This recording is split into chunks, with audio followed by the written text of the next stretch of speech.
Former President F.W. de Klerk turns 80 tomorrow. Speaking at a Cape Town country club on Thursday, he had strong words on state capture.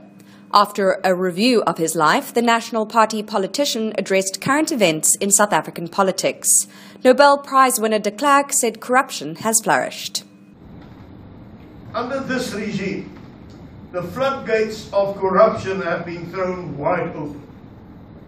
Business people associated with the ruling group, including the Gupta family, have, according to a number of credible sources, acquired substantial influence in the financial decisions of the state and even in the appointment of key cabinet ministers.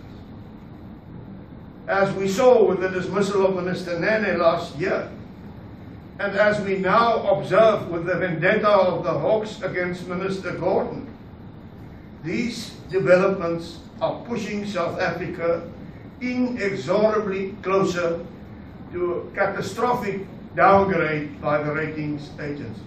He then called on members of the African National Congress to stand up for the principles on which their movement was founded, and to take the lead in putting an end to state capture and to restoring a system of constitutional governance that is open, accountable and responsive.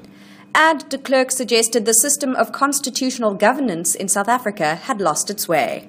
No to current attempts by President Zuma and his supporters to undermine our constitutional democracy.